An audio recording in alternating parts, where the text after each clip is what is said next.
Welcome into our live special Field Pass edition.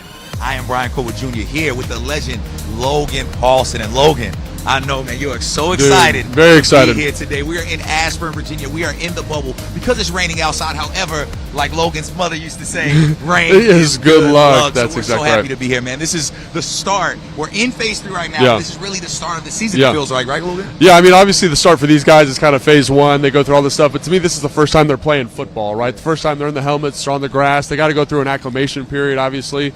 And this is part of that, right? So this is the first time they're going to be running plays, hearing the play call in the huddle. Defense is getting lined up to an actual offensive formation, getting some good-on-good competition work. I mean, it's exciting, man. This is an exciting part of the year, and I think back to when I was a player and how nerve-wracking this day could be, because it's really the start of a journey, right? It's the first day of a journey leading to training camp, leading to the preseason, and hopefully making the roster. And Logan, it's oddly enough the calm before the storm. As you see, they're in their meeting. But, like, as we were standing here, the music was on. It was live. There was a lot of energy going on. We got this loud fan next to us, so excuse us for that. However, this little moment right here is that moment last year we remember these guys coming out here for the first time together and then turning that music on, getting rowdy and getting juiced up. And, Logan, since you have been somebody that has done this, because your journey was interesting, you're not like the other guys. You were undrafted free agent and you had to earn your keep. But this is where you earned it, right? Yeah, I mean, this is kind of, again, like I said, the first part of that, right? And it's funny kind of going through, watching the tight ends do their, like, little pass pro prep, seeing their feet in the ground, watching the receivers, kind of just the calm before the storm, right? And obviously they're getting into warm-ups right now, which is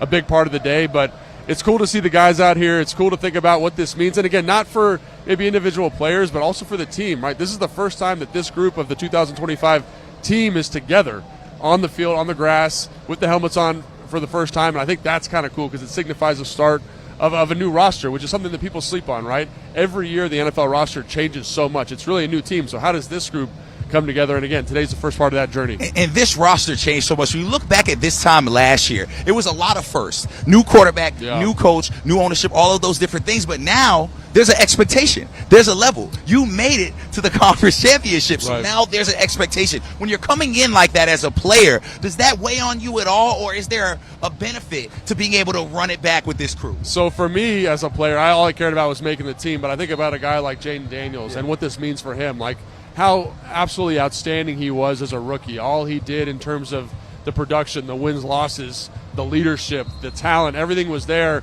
Now that expectation's turned up a little bit, right? You're playing better teams. The season, the schedule's more difficult, right? So how does he improve? Because really, like, this team's going to go as he goes. And I think Adam Peters, Dan Quinn have done a great job of assembling a great group of rookies and free agents, which we're going to talk about today, to support him. But really, like, this is, again, day one of him, where he's at, the new version of him for 2025. And Commanders family, you see the press behind us. There's press everywhere. And, of course, all eyes are on number 5, Jaden Daniels, coming into his second season after an historic rookie season.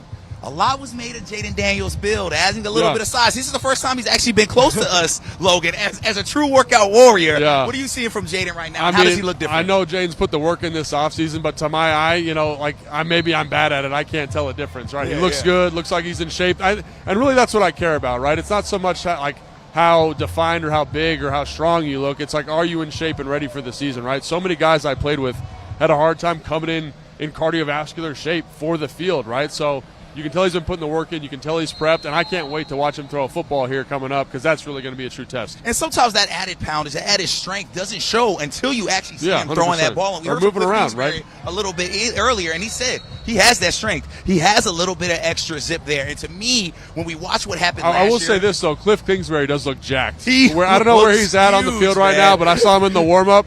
Looks like he's been hitting nothing but triceps and biceps this entire offseason. Honestly, it's probably just so much cheering and excitement for all the new additions, all the new toys he gets to play with. We see Deebo Samuel's out here for the first time in that number 1. We have some other guys out here, Tunsil as well. When you look at those additions, that has to set a standard for what this team is really trying to do this year. Yeah, I mean, it sets a standard, but again, it's also one of those things. It's like, where are those guys at? You know, Laramie's coming off of one of his worst seasons last year, and I played with him. I think he's a special talent. He's one of the best left tackles in the NFL, but where is he at? Deebo Samuel's, again, injury plagued since that great season a couple years ago. Where is he at? And again, this is the first time we get to see him, and seeing Deebo in person, like, man, he's a big, strong-looking dude, right? Seeing Laramie in person, big, strong dude. So I'm excited to see how this group comes together. Again, like, it's the first day, it's the first step of the journey, and seeing all these pieces come together is going to be really exciting. But I mean, I just can't wait to watch practice, really, is what it comes down to. It's so exciting. This is like, again, the calm before the storm. And while we're looking at Jaden Daniels, there was an investment made on him this offseason. When you talk about Larry Tunsil, we talk about Deebo Samuel. What does that vote of confidence do for a player when your ownership and your coaching staff says, you're our guy, we want to protect you? I mean, you think about the investment. I mean, it was so comprehensive. Like, you need offensive playmakers to get Deebo Samuel. You need to improve the offensive line. How do you find a franchise left tackle? Adam Peters goes out and trades for one of, like, the best pass-protecting left tackles in the NFL, supporting him. The first pick as an offensive lineman, right? It allows you to get the best 5 on the field, right? Think about the offensive playmakers in Lane when you draft him in the 4th round, what he does to the receiver room. Like, there's a lot of things that they've done to support this young man. I think defensively they've gotten better. So I look at that and I say, like, for him, it's got to feel awesome. But also one of the great things about Jaden that makes him different, that makes him special, is that he's always working kind of regardless of whether he feels supported or not, right? So I think, like, that's what makes him a true competitor, a true special athlete, and a true leader. So, again, the staff has supported him, the organization supported him, but he's going to do a lot of work to make sure he's ready to go himself. And, Logan, before we talk about all of these rookies that we do have here, because we have a really strong 2025 rookie class, talking to Adam Peters leading up to the draft, he said, we're ready to go out on that field right now. What we've done in free agency, we're ready to go on the field and compete now. Do you feel that way when you look at the number of new names we brought into this building before the draft? So, I mean, obviously before the draft, absolutely, and that's the goal, I think, as the GM, is to get that done every single year. So, absolutely, but again, like, they do such a great job in the draft. They do such a great job of being selective with the type of talents you're bringing in. Like Dietrich Wise, like, talk about a guy that just has tremendous value. Jacob Martin, a guy that in the right situation could get you 5, 6, 7, maybe 8 sacks in a season. So I think they've just been really selective, really deliberate about selecting the right type of people and understanding where the roster's strong and where the roster's weak. And that, to me, is the magic kind of sweet science of what it means to be a great GM. And I think that's what makes Adam Peters so special, what he does. And knocking it out in free agency, just like last year, allowed him to have his pick in the draft and get those right guys. So let's get right into that. Josh Conley, our first-round pick, his first time out here with everybody. It's looking good to see him out here. When you think of a guy like Josh Conley, first things first, the question is, where does he fit across this offensive line? Yeah, so to me, I think because he is such a special athlete, you know, he had one of the fastest 10s at the combine. He's so dexterous in his movement skill. He's a little bit on the undersized side, which is crazy to say about a guy who weighs 315. Right. But he's got the length. He's got the athleticism. Technically, he's very locked in. He feels like a very safe prospect. So to me, it's almost like a plug-and-play thing at the right tackle spot. But what this staff does such a great job of and what they preach constantly, like coming in, like you hear guys talking about it, is the competition, right? They want guys to compete. They want guys to earn their keep. And so for as good as I think Josh Conley is and as excited as I am that he's a Washington Commander, I think that he's going to have to compete for that spot. I think Wiley is an excellent pro. He showed last year that, you know, while you can upgrade from a guy like that, he's a good starting caliber right tackle in the NFL. And so Conley's going to have to beat him out and show that he deserves that spot. So I can't wait to see kind of the rep rotation, all these things that we get to see today for the first time. Like, that's going to be on full display. And to that point, the competition, when you look at a guy like Conley getting drafted in the first round, the first thing you think about, maybe the second, is Brandon Coleman, a guy that we also spent a high draft pick on. A lot has been talked about where he fits. We've seen him play left side. We've seen him play right side. We've seen him play inside. Where do you think he fits best with the roster and the way it's forming out? Yeah, you know, when I do the draft every year, one of the things I talk about is, like, where's the best fit? And I always felt he would be an excellent guard. Like, and there was nothing about his athletic profile that would lead you to think that. Because, again, you're in a sub-5 40-yard dash. He's got 35-inch arms. He's 320 pounds. He's 6'5". He feels, and he's got the athletic movement skills of a tackle. But sometimes when you watch a guy in college, you're like, I just think his home's going to be guard for whatever reason. And I feel like that about him. So that's another thing that gets me really excited about the Laramie Tunsil move specifically, is it allows you to upgrade at the left tackle spot, which helps Cliff Kingsbury call better games and be in better positions. But also it puts Brandon Coleman in a position where I think he's going to be a little more comfortable, right? He's going to be able to play between Tyler Biotish and Laramie Tunsil on paper. We'll see how it actually shakes out. But I think that's the exciting thing, is you're going to, not only are you getting better at the left tackle spot because of the player addition, but you're putting a guy like Brandon Coleman in a more advantageous role. And Logan, you mentioned it. You've played with some big-time tackles. You played with Laramie Tunsil. We look at a guy like Josh Conley. He's a rookie. A lot of expectations on him, a lot of eyes on him. What advice would you give him, and what does he need to get out of this phase 3 right here? So I think this is really just, to me, like the reason you do this is to get acclimated to the speed of the NFL game and the complexity of NFL defenses and kind of what the standard of performance is for you, right? Like, today's going to be day one install, right? It should be, these guys should be able to do this in their sleep. They've been repping it since phase 1. It's stuff they did last year. It's phase 2 or year 2 of an offensive system. These guys should be locked in. So it should be very comfortable for him to be like, okay, now I can just focus on playing fast and like, how good are these rushers? What's the expectation for my standard of technique and my communication level on the offensive line? So what I would say is just use this as a tool and make sure you're getting better today and for the rest of the offseason program. And I think that's one thing that makes you optimistic, all of us optimistic, is like you said, we brought guys that are commanders. We brought guys that have it in between the ears as much as on the field. Now we look at our next pick, Trey Amos. Our secondary was very strong, actually. A top 5 secondary against the pass in the NFL. We went and got a guy in the second round, and Trey Amos. How do you feel he fits with the things that are already going right in that secondary room? Yeah, I don't know. Sorry, I just saw Javon Kinlaw over here for the first time, man. He is an absolute freak, he is dude. He is a monster. Not sure if we can show him out here. And, like, the other thing about him, like, when you see him move around, like, obviously you see guys, you meet him for an interview, you met him a couple times. Yep. But seeing him do, like, these A-skips and the crossover skips, you realize, like, how special of an athlete he is for a guy who's 320 pounds. So, sorry, I got distracted there. But, yeah, Trey Amos is a beast. But seeing Kinlaw out here for the first time in that 52, man, holy cow. Honestly, Logan, I think that's what's so cool, right? Because we don't have a script. We don't know what we're talking about here. We're just reacting to things in real time. So the fact that Kinlaw stuck out to you, I want to stand on that. Does he not stick out to you? Look at that man right there. He's huge, man. Look at that man. Like, I can't take my eyes off now that you have mentioned it. Dude, this is my favorite part of practice right here. One of my favorite parts. Man. Just get a little juiced up, run through these bags. Love the energy. It's first day of the offseason. Feel that juice, man. And for those that have never done it, for the novice, why is this so important to get things started this way? Because this is something we saw them incorporate last year. I always think there's something to, like, just bringing the energy right from the gate, man. There's a little bit of nervousness, a little bit of apprehension. This gets it all cut out. We're just going to let it rip, have fun, be with the boys, and then we're going to go to practice. And it kind of gets all that apprehension, nervousness, anxiety, whatever I'm feeling. Man. It's done, and now we're ready to practice. I don't know about you, but I have goosebumps, and we've seen this before.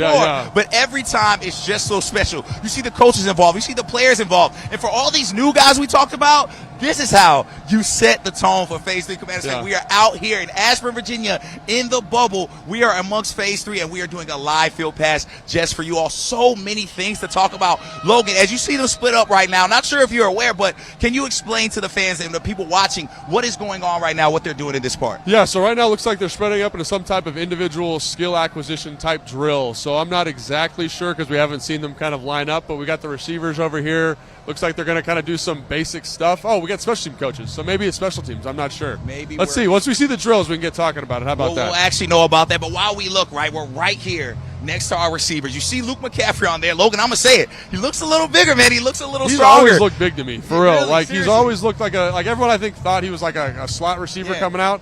But he's over 6'1", he's almost 6'2", he's 215 pounds. Like, that's not a small person. At all. That's a solid dude, man. Yeah, understanding the size of that guy I think is important. Okay, so this looks like a little ball circuit, right? Right. So we've got DBs, receivers catching footballs. Again, everyone's got to catch a football. When you've got a culture cultivated around the football, right, everyone's got to cultivate ball skills, right? Receivers, obviously, when you catch it, you got to protect it. Working tip ball drill here with the receivers, which is interesting. I like that because, again, like, interceptions come off tip balls, right? So how do I handle that ball when it's in the air, when it's a live ball? And the DB's just working the touches. Love to see that. And again, over here we got tight ends and looks like safeties working on carrying the football, keeping the ball nice and tight as they work through the bags. So everybody's doing that. Colson Yankoff, Bates, Tyler Owens are all working that. And again, like, when you've got a culture that talks about the ball as much as this does, like, this is how you emphasize that stuff in practice. On the far side over there with the defensive lineman, we're working tackling. So what did Joe Witt Jr. say to us? He said, hey, it's about the ball, it's about tackling. So day one, the very first thing we're doing, it's about the ball, and we're talking about tackling. So I love that. That gets me fired up. Man, you are loving seeing this. Now, I know we just are showing the tight ends. However, I would like to go back to the secondary real quick because right now, Trey Amos, number 23, is doing a drill. And, Logan, as I look at him, that looks like the prototypical Joe Witt Jr. defensive back. Long, tall, looks very strong. It's got a good seat him in that 23, Dude, he's got a little bit of swag, man. Got the sleeves on, got the all black. I mean, I like to see, and this is going to be a little bit biased, but I like my DBs to look a certain way in terms of swag, right? I think about Fred Smoot, how he's always talking about swag, how he invented the color rush, right? You want them to have that confidence to be kind of a trend center, right? And again, it's a small thing, but looking like, what is that? Look good, feel good, play good. I feel like he's got that vibe today. And Amos just had that, right? Like, you saw him even when he got drafted. He was dancing with his family. He was celebrating. He had the golds and he had the jewelry on. Yeah. He definitely comes with that swagger. But again, that's what Joe Wood Jr. wants. Yeah. They want people that are out there and being some dogs. What does Dan Quinn say? Dog-ass competitors. Yeah. And I really think Amos fits that. When you look at him in his film, because you are the prospect professor, which is why I love having you on this sideline with me, because you've forgotten more film than most people have ever seen, man. When you look at 23 and what he was able to do in college, why do you think he was the perfect fit for this secondary? Yeah, I think he does all the things that they emphasize in this defense, right? So he's competitive in man-to-man. He's got good instincts in zone. I think the number one thing I would have to say is he's got great ball skills, right? Yes. He tracks the football well. Like other DBs we've had here in the past have been in the right position. They've understood the concept, but they can't make a play on the football because they get lost, right? On film, you very rarely see him out of position or getting lost. He always finds a way to contort and make that play on the football. And again, we talked about why they're doing this ball circuit drill right now. It's because the ball is the most important. So I look at Trey Amos and I say, man, he's a guy that has that ability to track the football, to catch the football, to change the game. And really, that's if people talk about can you cultivate a guy who creates a lot of interceptions? I don't think so. I think it's got to be innately in them, and he's got that innate quality. And that is one thing Joe Wood Jr. is very familiar with. He has coached some of the best secondaries in NFL history. Now, when you look at Trey Amos, we talk about that competition because we saw a great secondary last year with Noah Igbenogany in the slot, Mikey Sanderson on the outside, then, of course, Lattimore on the other outside. Where do you see Amos competing at? Do you see him being one of those guys to compete for an outside role? Well, I'm glad that you said that because I think it comes down to competition more than anything, right? And so I think we talk about this with the offensive line a lot. I think it's more palatable for fans to talk about with the offensive line. With the secondary, it's really about getting your best 4 out there, best 5 out there, right? So if Amos is better at the slot, he'll play slot. If Mike Sanderson wants to play outside, he'll play outside. So I look at this and I say to myself, you've got a guy who's a good football player, a competitive football player, a Commanders-type football player, and now it's time for them to compete and get the best 5 dudes on the field, including safeties, obviously, and including the nickel players. So I can't wait to see what that looks like. And, again, the reason this practice is so exciting, you can feel the excitement from the players, is because it's the first day of that journey of finding out some of these answers to these questions. And you look at these guys right now. We are showing you our linebackers and running backs. They are doing this drill right now. And to me, I think running back might be the most interesting look right now. I'm going to cut you off real quick. You talk about somebody who looks different from a body type standpoint, and that's Dominique Hampton, right? Oh, my gosh. Right, he looks like a bigger dude. He came in last year about 220, right? To me, it looks like he's about 235. Obviously, changing positions, adding that body weight is really important. And so, I'm bad at telling, but it's so obvious with him, you can tell, man. He looks like he's ready to play some football. And it even shows, too, when he stands next to Kane Madrano, right? Somebody who was a linebacker all through college. Hampton was a safety. We converted him to linebacker last year, so it's really interesting to see them next to each other and really see how big Dominique Hampton got. We're talking linebackers. Let's stay on Kane Madrano a little bit because right now they're going to be doing the special teams, so we are going to not be able to show the field, but we can still talk about it, right? So we brought up Kane Madrano. You're a Bruin brother.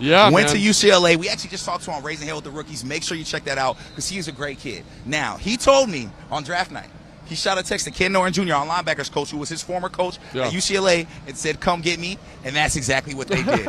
Why does he fit what we're trying to do, especially in a linebacker room that has possibly 2 Hall of Famers in it? Yeah, I think as a 6th-round pick, he's definitely got to find his way and show that – or a 6th-round pick, show that he deserves the opportunity to be here, right? But I think the athleticism, the flexibility, the ability to play that kind of hybrid role that's kind of taking the NFL by storm, that kind of big nickel, Buffalo nickel, that player that can be a run player and a coverage player and not be a mismatch target versus faster, smaller receivers. I think that's what you're looking at with a guy like him. Now, he's got to do a lot of growing. He's got to improve. All those things are true. But I look at him and I say, man, that's a guy that fits that type of mold. And I think it's cool because Dominique Hampton fits that mold as well, right? The converted safety. So that's something they definitely prioritize and what they want their linebackers to be able to do. And I think it shows a very clear vision from the defensive staff. And to your point, Logan, 4'4", fastest linebacker in the combine. Yep.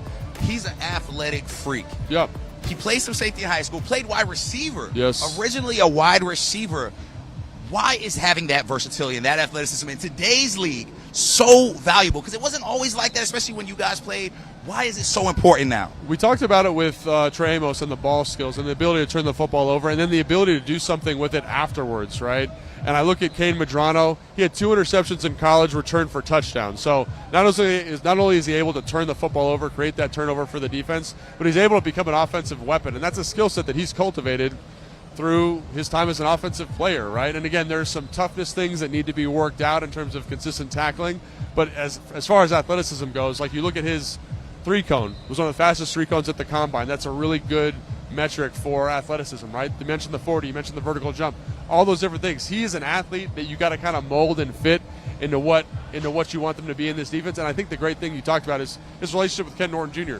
Like, I love when guys come to coaches that know them really well, because they say, this is what this guy does well, and I'm not going to put him in a bad position. And having a coach that knows how to do that is extremely important. So I look at Kane Medrano, and again, it's very fitting we're talking about him during special teams, because he's going to cut his teeth doing this probably first and foremost. But that's awesome. He's got this guy in the building who's going to advocate for him, put him in the right position to be successful.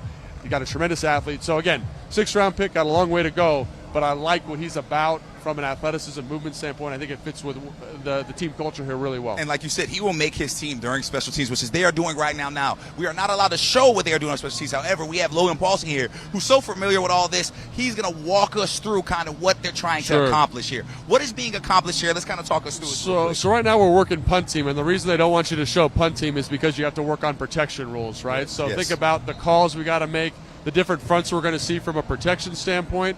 I think that's kind of what we're talking about here. So punt, you got your kind of 6-man blocking surface, 7 with the center, 8 with the PP. You have to make sure that's all communicated really well. It takes a lot of reps, takes a lot of time, and so it's really fitting that the first day we're going to talk about the most important part of special teams. How do we block a 6-man box? How do we block an 8-man box? And again, it's nice having Revo back to get that communication done, because he's been there, done that. But I think this is a really important part of special teams. And I think a lot of people are going to be looking at special teams and wondering how we are going to incorporate guys in. Who do you think gets some of those kickoff and punt return reps? Well, I mean, they've got guys returning punts back here, and that's always great to see. Like, who's back here? You got KJ Osborne. You got Kaz Allen. Guys you'd expect. B-Rob's back there.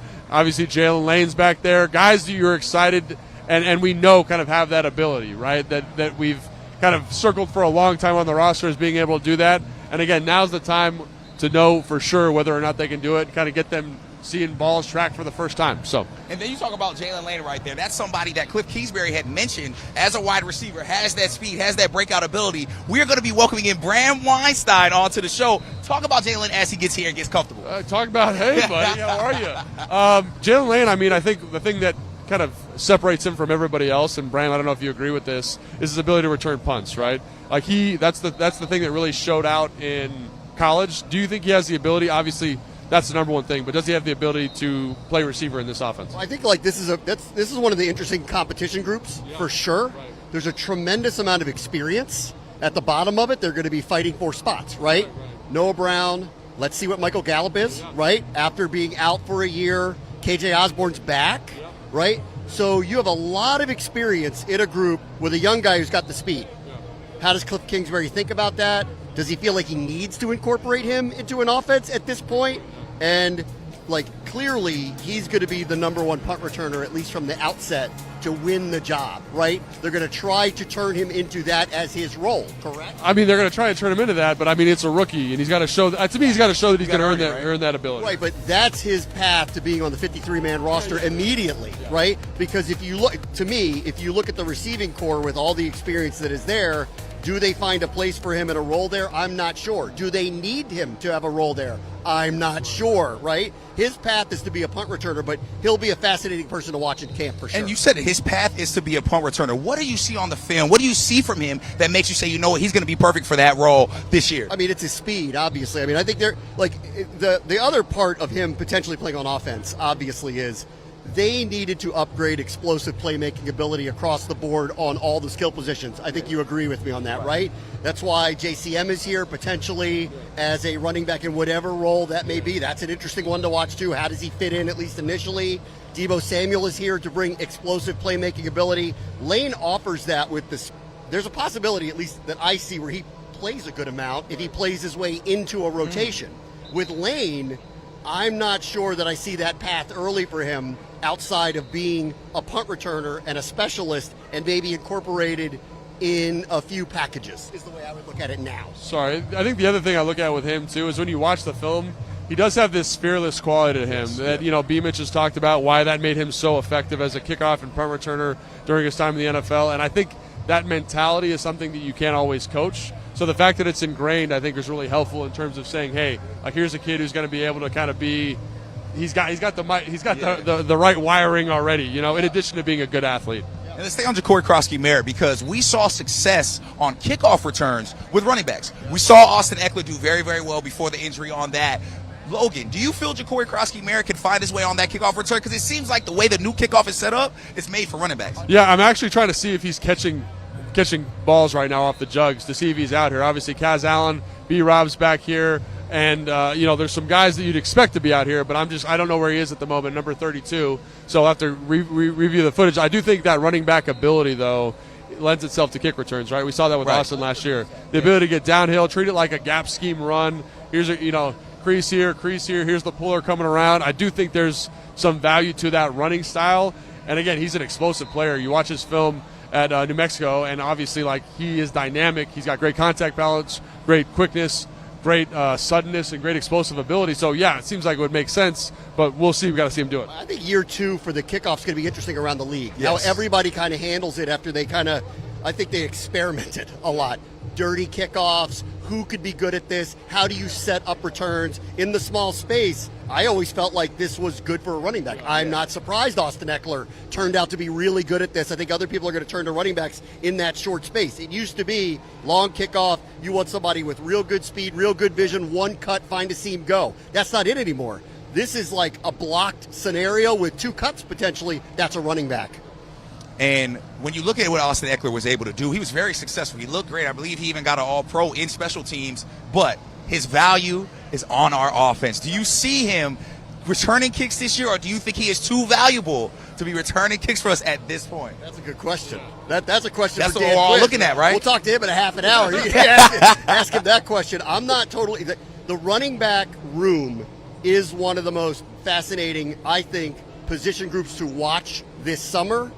Who gets what role? How is it utilized? How many are they keeping? Like Jeremy McNichols is back. They love him on special teams, right? Brian Robinson, Austin Eckler. Does JCM have a bigger role than maybe anticipated because of explosive playmaking ability? Probably has a lot to do with does he catch onto the offense very quickly? And then there's a couple of players below them, Chris Rodriguez, Michael Wiley, who was here a year ago. That's an interesting group from a competition standpoint because I think if you look across the board, there's not a lot of position groups where I see a ton of opportunity for young players to steal a job. I don't see a lot of that. But the running back room, while maybe that isn't exactly that kind of formula, how that plays out this summer, to me, is one of the groups that I'm going to be watching very, very closely. And Logan, all eyes have been on Brian Robinson Jr. So when we look at a guy like Brian Robinson Jr., Cliff Kingsbury talks about him and said he's going to be special this year. Why hasn't there been enough talk about Brian Robinson Jr.? After the year he had some injuries, but he looked good when he got to play. Yeah, I mean, I do think that, obviously he's a very effective player, right? He's a physical runner, got some power to him. I think there were some times last year where there was some frustration with him, and it came across a little bit from the staff, right? Just a lack of consistency. So if you can find a way to kind of increase that consistency on a down-to-down basis, raise the floor of the offense on first and second down, I think we're going to be talking about him in a much different light in 2025. Brand Weinstein, the voice of the Commanders. Thank you for pulling up on us. We know you're a busy man. Thank you for your time, man. It's good to be back, baby. All right, guys. See you soon. Yes, sir. Yes, sir. That was Brand Weinstein right there hanging out with us, the voice of the Commanders. Has the best radio calls in all of the NFL with London Fletcher. And, of course, Logan Paulson is on that sideline right now. Now, we heard the whistle. Logan, what's going on right now? What's happening? Now it looks like we're kind of moving to the next phase of practice, obviously out of special teams. We just talked about how they worked on punt coverage, and obviously they had guys working as flyers on the far perimeter. Now it looks like we're getting to kind of the individual part of practice. So you're going to divide up into your specific positions, right? So the tight ends are going to be with the tight ends, the receivers are going to be with the receivers, the running backs and the quarterbacks are working on ball handling over there. Love to see that. So again, this is where the coach has the time and the ability to kind of say, hey, this is something we're installing today. This is a technique I want to work on. Let's emphasize it. And as the OC, you kind of let them kind of determine this part of practice, which I think is kind of cool, giving your coaches this level of autonomy, right? So whatever it's going to be, we got bags out over here for the receivers. We got the hoop over there for the tight ends. We're going to do something with the running backs. And, again, we're kind of in this doldrum right between. But this is the time where you got to work on your fundamentals a little bit and say, hey, like this is something I want to make sure we're locked in on today for practice. Now, we spoke a lot about the running back room. However, right next to us over here is the wide receivers. Not sure if we can show that right now, but I want to point out number 12. Michael Gallup, former 1,000-yard receiver, making his way back into the NFL. Retired last year, decided to come back because he wanted to play for the Burgundy and Gold. He looks good, Logan. He looks in shape. He looks well-rested. He does look good. I think the thing about him that gets me excited is he's kind of got this, just seeing him run around. Again, it's the first day, so I don't want to overstate anything, but he's got this kind of slinky athleticism, which I think is really cool to see with receivers, right? That kind of natural basketball kind of body type, which is fun to watch. So again, like, we'll see what happens with him, but he does look in shape. He does look like he's moving around well, and we'll see what he looks like kind of moving forward. Love this drill, by the way. This is something that I think a lot of young players sleep on. It's the beginning of the route. It's called the stem, I would call it. So kind of setting that initial angle to set up the rest of your route. And I like how they're doing it because they're kind of doing it off of like a race type of setup, making it somewhat competitive. So we're going to work our stem, work our get off the line of scrimmage, and then kind of, again, work that angle release to the vertical stem of the route. This is a big deal for helping break coverage. Like, Zach Ertz is excellent at this part of the game. So I love that in terms of fundamentals, things we got to work on. This is the first drill we're touching on. And I like that you pointed out the competition aspect of the drill, because that seems to be kind of the theme around all of these drills. They want those guys competing. Can you put into words why that is so important? These guys are working together, but that iron really sharpens iron. I think it's just so important because, again, like one of the reasons you're here is because you love to compete. You love that process of the game. And so this is a drill that can be really, really boring, really, really monotonous and tedious. And now we've added a little bit of a competitive element to it, right? So we get to kind of work with my buddy, talk a little bit of mess. Like, it just makes this part of practice, because as a player, I'll tell you, I like individual, but I love team. I love when we're actually playing the game, working on the actual craft versus a defender, right? Here it's like, it just brings a little bit of juice, makes it a little bit more enjoyable, and I love that we're doing that. So, and you got to love seeing these guys out here competing. You look at a guy like Luke McCaffrey. We talked about him a little bit, but a lot's made of the rookies, but not so much these second-year guys that have a lot to prove. When you have a guy like a Luke McCaffrey. Also, I don't know. I'm sorry to cut you off. I've watched Debo go now a couple times with Jalen Lane, and Jalen Lane's got a faster 40 time. But Deebo Samuel, he's burned him every single time. But it's that first step. You're seeing that first step is so much quicker, and I think that's what separates a guy that is a seasoned veteran, that does this, that's an all-pro, and it what makes him look very, very good. Now, my producer just telling me, so we're not wrapping yet, but you know what? I do want to promote one of the best podcasts in Command Atlanta. It is the Get Loud podcast with your brother, Fred Smoot, and our guy, Mike Jakes. They will be live tomorrow night at 8 p.m. out in D.C. We will make sure to put the details on the screen for you. Make sure, because again, all these live shows, all this stuff we do is for our Commanders fans, because you guys are the best. Can we talk about the quarterback drills for a second? Look at it real quick. Kayla, can we see that? So I love this drill. This is something awesome because we do so much RPO in this offense, like run pass options. So we're going to work ball handling with the running back, but then we've got a 2-ball setup where the quarterback gets the ball right away and we're able to get the ball down the field, working kind of that passing footwork off the run action. I think it's a really good way to steal some reps, steal some opportunities. Because, again, like these guys are professionals. They're excellent football players.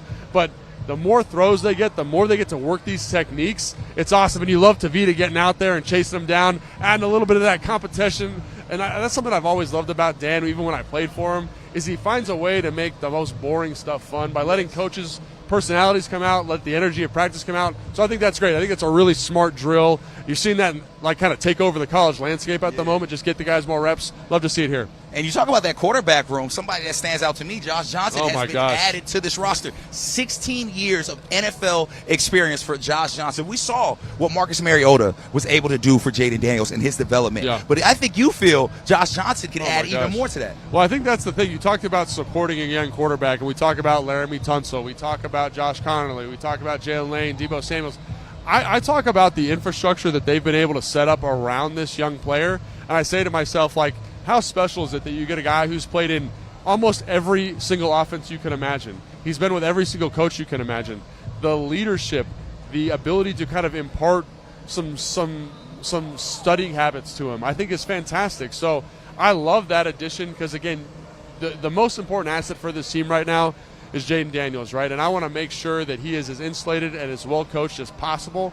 And finding a guy in the room that can coach him, along with Tavita, along with Blau, along with some of these other guys in the building, I think is just tremendous. Just giving him an opportunity to continue to improve. And of course, everybody's excited to see it. This is our first time really getting to see Jaden Daniels move the ball and throw. Cliff Kingsbury had mentioned that strength shows in that zip, the way he's letting that ball go. I know it's kind of hard to see. I know we're a little far and blocked off, but are you starting to notice that zip while he's doing these drills? Absolutely. I mean, I've always been impressed with how he throws the football, honestly. So, like, to me, like, it's going from great to excellent. Like, it's a very small margin. Because the one thing that always impressed me about him is his ability to, the quickness of the release, how he's able to bring his hips into the throw, recruit his lower half when he's throwing the football. Like, it's a very unique skill set. And you see defenses last year specifically have a very hard time with that. You saw a little off-platform throw there. That was something he struggled with last year. Again, the ball's coming out real nice. Love to see it. And again, like, he's wired the right way. He's going to get better, but he's already extremely talented. We're talking about small measures of improvement for sure. And that's crazy to be talking about a guy like that, and he's just in year 2. But that was made Jaden Daniels' rookie year so historic. It's hard to build off of something like that. You've said it to me multiple times. It's that year 2 that gets tough. It's the year 2 of the system that gets tough. Can you explain that and what you expect to see from Jaden Daniels as he deals with maybe some of those trials and tribulations? Yeah, I mean, I think that's the thing that's really challenging is that teams have seen you. They know what you like to do. They know how Cliff likes to call a game. They know what plays you want to be are at the top of the call sheet. So I look at all those different things for him, and he's going to have to kind of evolve his game. Can we get more throws down the field on first and second down? Can we be more aggressive on third and long situations? Like, what happens when we are in third and long? Like, can Cliff can't manage the situation as well. So those are all things you're going to see.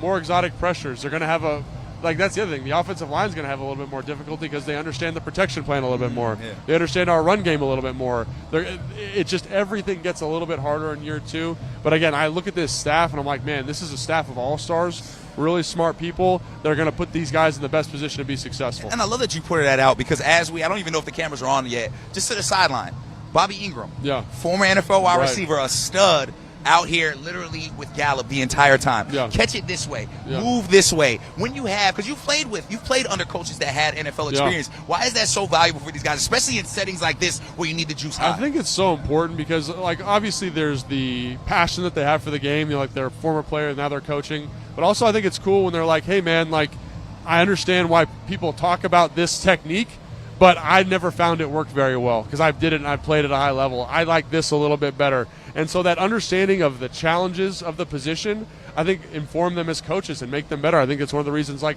Ryan Kerrigan's such a great coach. Darryl Tapp's such a great coach. Anthony Lynn is such a great coach. It's because they know where the pain points are and are able to coach to those pain points as opposed to coaching to something they've seen on film. And something you've seen a lot of is this tight end workout. So let's look at the tight ends right now because they're getting this workout in. I don't know how we do it. Every year we just have freaks. Just a bunch of freaky, just huge, tall dudes. Like, I look at Tyree Jackson here. Goodness, man. And, like, just the way he moves. Cage, he was in New York a couple years ago. He moves like a receiver. Like John Bates, again, this kind of the ugly duckling of the group from a movement standpoint, but we know he does what he does as a run blocker. Cole Turner, I don't know if it's the dark visor, man. He looks like he's leveled up. He's got the dark visor on, so all that kind of stuff from this position is pretty cool. So, and we know how valuable this tight end room is for us, right? We saw Jaden Daniels lean on his tight ends a lot this season. You mentioned a guy like Bates, brought the mustache up. We have been calling him. You started it, but Ertz said it. He said it as well. The best blocking tight end in the NFL. Right now, looking at him, Logan, he looks the part. He looks the part, man, and I think the other thing about Bates is he's always, like, so they're running routes right now, and I love, like, he takes his rep, and then the first thing he does is he works the footwork again, right? So he's not just satisfied with being the best blocking tight end in the NFL. He's going to continually cultivate his craft and get better, and I think that's the great thing about having a guy like Zach in the room is you get a bunch of dudes who are hyper-competitive and professional, and that word gets thrown around a lot, that professionalism, but someone who a group of 6, 7, 8 guys who want to get better every single day and want to improve. And I say that's what John Bates is. That's what Zach Ertz is. And talk about two just fantastic examples for each other, but for the rest of that room. And you talk about being an example. That is what Zach Ertz was for this room. I don't think we necessarily knew what we were getting when he came in. I mean, he got a lot of miles on those tires. However, he looked the part, looked exceptional. When you see Zach Ertz decide to come back and run it back with Cliff Kingsbury once again, what do you think goes into that decision making? And what do you expect to see from a guy like Zach Ertz in this part of his career? We talked about how important it is, with Kane Madrano to have a coach that knows you. Cliff knows Zach. And the building knows Zach. The strength staff knows Zach. So talk about a group of people that know how to use him to the best of his ability to maximize his skill set. They're not going to ask him to go win on a go route. He's going to go win underneath. He's going to run a choice. He's going to run an option. He's going to run a deep speed dig, right? That's what his superpower is, right? And catch the football in contested catch situations. And Cliff knows that better than anybody. And Cliff appreciates that better than anybody. Like when Cliff talks about him, you see his eyes glow because he understands the value of a guy with Zach's skill set and Zach's level of experience. So if I'm Zach, like it's a no-brainer, man. I'm coming to play for Cliff because the best years of my career, while I had a long time in Philadelphia, statistically, they're in Arizona. They're last year with Cliff Kingsbury, and I attribute that a lot to, A, the quarterback, but B, the coordinator understanding what fits him the best. There was so much trust there, and I want to talk about that in a little bit. But first, we're seeing this drill right now. Logan, kind of walk us through what they're doing. It looks like they're kind of going through the route tree here with the receivers. Like routes on air. And again, like you talk about day one install stuff, right? We want to walk, we want to crawl before we can walk, right? So we're going to work on basic stuff. We're going to work on our 3-step drop stuff. We're going to work on the spacing. We're going to work on the timing. We're going to make sure everybody's getting a rep, right? It's not, hey, Zach goes, John goes, we're on to the next thing. It's not, Terry and Debo go, we're on to the next thing. It's like everybody gets a rep. Everybody's catching a ball from all the different quarterbacks, and I think that's extremely important just so we can coach it so consistently. That's something else I appreciated about Cliff coming in last year, or whoever brought this with them, is everybody's catching a ball every time we run routes on air. I've been part of organizations where that's not the case, right? The one quarterback, one ball, one catch, everybody else finishes through the drill. Here, there are 4 quarterbacks. They're all throwing to a different receiver. Everyone gets a touch, and everyone gets to build a relationship with a different quarterback, which I think is fantastic. Clearly, there's a lot of value in getting these guys touches, getting the ball in these guys' hands. Now, you mentioned Cliff Kingsbury, so I want to go back to Zach Ertz and that trust, because you've been a tight end in a room where you have had to build trust with a quarterback very quickly. But I don't know if I've seen a rookie quarterback build a chemistry so fast with a guy like Zach Ertz, who's been in the league so long. Right. It's got to be pretty special, right? Well, I think that's a testament to Zach, and he's done it in Philly. He did it with Foles. He did it with Wentz. He's done it with Hurts.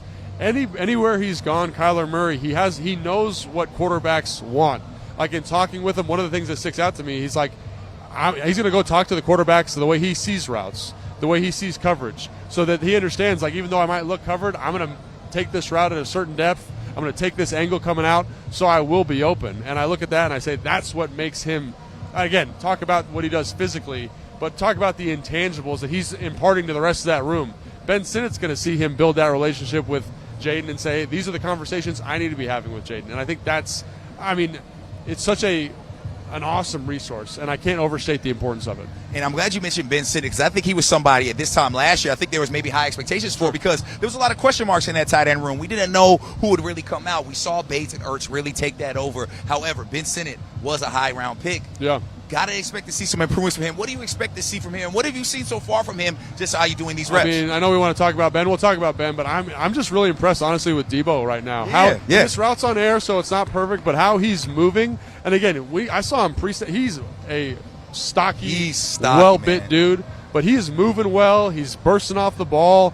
And, again, you always wonder about a player like that's conditioning coming from San Francisco. So to see him, like, in shape, moving around well, I think is fantastic. Let's talk about Ben. I think, Ben, second-round pick, the expectations are very, very high. But I think understanding, again, like how to use him is going to be really important. He's not Zach Ertz. He's not John Bates. He has his own unique skill set. So how do we maximize what he does at the highest level as an offensive staff? And I think that's the other thing, is SC warranted us putting that investment in him. Is he putting the time in off the field also? And I don't know that. But I really can't wait to see a better version of him this year, because he's a freak, man. Great 40 time, high vertical jump, great movement skills. You see the physicality, you see the want to. Now can it all come together, and can he find a role in the offense? And Logan, that is the big question, is what is his role be? Where does he fit best? And nobody watches more film than you. You also played the position. In your opinion, of course, you have no say in this, but in your opinion, where do you think he fits best? How can we get the most out of a guy like Ben Sinnott, who is just a freak athlete as well? So I think the thing about him is he's got to be better on a little bit more, not better, he's got to be more consistent on first and second down. For sure.